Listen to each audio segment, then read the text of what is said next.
aanu runtii halkan kaga qayb galay ama ugu nimi shir jaraa'id oo ay qabanayeen goobjoogayaashii qayb ka mid ah caalamiga ahaa ee inoo yimi intii ugu faraha badnayd oo runtii report hordhac ah soo saaray lana wadaagay caalamka iyo Somalilandba aad iyo aad baan ugu mahadnaqaynaa imaadka ay dalka inoogu yimaadeen iyo markhaatiga ay ka noqdeen doorashadeennii iyo riboorka ay soo saareen intaba waxaan kaloo aad iyo aad ugu mahadnaqaynaa shacabka reer Somaliland sida fiican ee ay ka ammaan sheegteen u soo dhaweeyey meel walba ma garanaysaa nabadda iyo wanaagga ay kala kulmeen aanay dhammaantood ilaawi doonin Somaliland iyo wanaagga ay ku arkeen dadkeeda iyo bulshadeeda iyo nabadgelyada ay ku tageen gobol kasta ay dalkoo dhan ku soo mareen innaguna ka qaran ahaan waa u mahadnaqaynaa sababta waxa weeye cid kastoo caalamka inooga timaada cid kasta oo horu marinaysa danaheenna iyo doorashooyinkeenna iyo hawlaheenna waynu u mahadnaqaynaa marka aad iyo aad baan ugu mahadnaqaynaa runtii riboortkay soo saareenna aad iyo aad baan ugu faraxsannahay inay beesha caalamka gaadhsiiyaan warkeenna na wax weyn bay inoo tahay waxtar marka aad iyo aad baa mahadsantihiin mudane gudoomiye natiijooyinkii hordhaca ahaa doorashooyinka dadku way u dhegtaagayaan goorma ayaa la soo deyn doonaa waxay la tahay horta dee waxaa ka warqabtaan reer Somaliland baa wadatiino in roobab ka da'een bariga roobab xoog leh baa da'ay ku talagalkii roobabkaas waxbay ka bedeleen gaadiid badan oo ay ahayd inuu habeen hore inuu xalay tafiidkii dhaqaaqo uu socon kari waayey qaarkood ilaa hadda way weli socon kari laayihiin ama way gaari kari laayiin meesha sidaa darteed degmooyinku inay mar soo wada daayaan adliis golayaasha deegaanka ayaa qurux badnayd waa inta badan way dhan tahay tirintii goobuhu dhammaanteed waa la dhameeyey in badan oo ka mida degmooyinkana waa dhan tahay marka waxaan rajaynaynaa haddii ay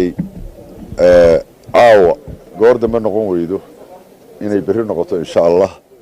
oo lagu dhawaaqo hordhicii u horreeyey ee ka soo baxayey degmo doorashooyinka wixii ka dambeeyana ay tahay markaa in hore loo sii galo oo tii baarlamanka iyo dee ku dhawaaqisteedii rasmiga ahayd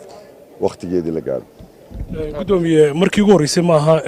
goobjoogayaal caalamiga ay ka soo qayb galaan doorashooyinka Somaliland maxay kaga duwanaanaysaa isla markaasna ay ku soo kordhinaysaa doorashooyinka Somaliland waxay kaga duwanaanaysaa horta kow waxa ilaahay amarkii inoogu qurux batay bay qayb ka noqday doorasho qurux badan bay inoo dhacday laba doorasho is saaran baa inoo dhacay Somaliland oo qulubteedu iswada raacday doorasho baa inoo dhacday hadday xusbiyada tahay hadday xukuumadda tahay hadday bulshada tahay haddii ma garanaysaa dhammaan meel wada jeeda doorashooyinka hore dhici jiray waa ogeydeenoo intooda badan iyadoo ama muran iyo wax iska jiraan bay dhici jireen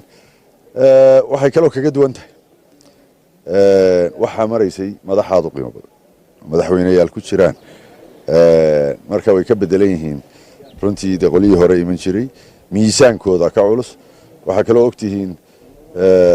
inta safar ama safaaradood ee joogta ee inoo timi iyaguna aan filayo 22 safiir ka badan yihiin ayaa dalka ku sugan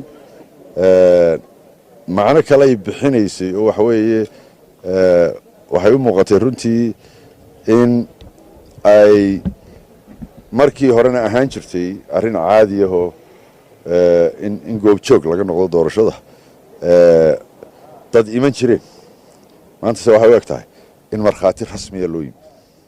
dhinaca doorashooyinka markan ka hadaloo kale idinkii qayb ka mid wad cusub tihiin doorashadii way cusub tahay waa doorasho isa saaran oo wakiilada iyo deegaanka marka laga hadlayo doorashada Soomaaliland ka dhacday oo ah doorasho ku cusub isla markaana shacabku ay aad u soo dhaweeyeen kana duwan tahay qaybihii hore ee doorashooyinka u dhici jiray ee Jamhuuriyadda Soomaaliland komishan ahaan maxay idin sameynaysaa tani waxay noo sameynaysaa dhiiri waxaanu runtii ugu weynaanu ka helay waxa weeye in aanu aragno in shacabkii Soomaaliland doorashooyinka u bislaaday in markaa abaalgudku yahay in cid walba komishanka doorashooyinku ku riixo in doorashooyinku waqtigoodii dhacaan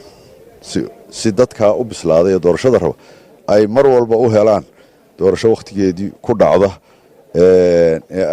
oo laga saaro